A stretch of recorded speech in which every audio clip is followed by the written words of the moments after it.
Hi, this is Brian Harvard again with UbiPsych, and I want to talk about confirmation bias. Here we are all talking about the Mandela Effect, and here we are also all showing a lot of confirmation bias. I mean a lot. Guess what? Me too. So we all became aware of this effect. At some point in time, whether you believe in it, whether you don't, doesn't matter. You decided to attribute it to something. You needed to label it somehow. So did I. We needed to understand it, put it in a box in our mind and say, this is what it is.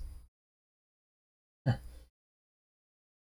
no surprise if you look at what we already believed and what we now believe. I believe in science and psychology. So here I am making videos about the science and psychology of the Mandela Effect, telling you that I think I can explain a whole lot of it with psychology. And see, this is just us being people. And look, it's just our psychology at work, like always. And I mean that. This video is about it too, interestingly, because confirmation bias is a way that I'm showing that psychology explains Mandela Effect or a response to it. But it's very predictable that I would pick psychology since that's what I do. And you're all doing it too. The best thing we can do is to recognize that and open our minds up and say, I'm a little too quick to accept my favorite explanation and slow to accept the others, which is going to lead to a lot of us being wrong. Almost all of us. If there's maybe 10 different explanations and only one's right, most of us will be wrong. So for those of you that watched the videos and said, haha, it's a real thing, I'm going to bet more of you already believed in something that requires belief. Ghosts, religion, magic.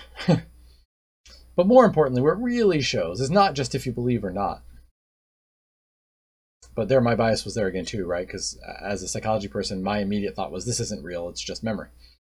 It's really how you explain it if you think it's real. Or not real, but mainly if it's real. So for those of you that believe in the Illuminati conspiracies, there you were saying, guess what? This is just the next thing they're doing to us. I told you they were doing stuff like this. I told you if they had to manipulate the whole world to get us, they would. And so there you are, consistent in your belief, just fitting this into your existing belief system. The Christians watching this are blaming Satanists. Now, there they go again. The Satanists are using a machine now to come and get us or mess up the world or do evil. Okay?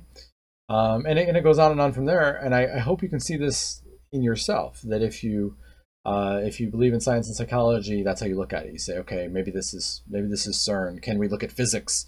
Yeah, physics explains this. We think there are multiverses. This is all consistent. But you immediately latch, as do I, to that explanation you already decided is right. It's not very open-minded, you know, to look at it in this way and say, look, this group that I already thought was in charge of everything is in charge of this too. So try and keep that in mind. I don't know what else to tell you about it other than for sure this is some psychology about how we all experience it. And I'd wonder how many of you maybe believed in one outside your normal viewpoint. Like you don't believe in anything mystical, yet you believe in this. Or you usually believe in explanations through religion, but this time you think it's physics. I know that's happening too. But it sure seems like most of us just explain it in what we know and what we like and what we believe. That's called confirmation bias. The real definition of that is a little different, but I think it falls under that umbrella. Believing what we already believe. And everything new we find is just more evidence of the same and never changes our mind. Feel free to make fun of me for sort of this video doing more of what I'm saying we're all doing. But yeah, I see psychology in this one too. Join me again next time where I'll see psychology somewhere else.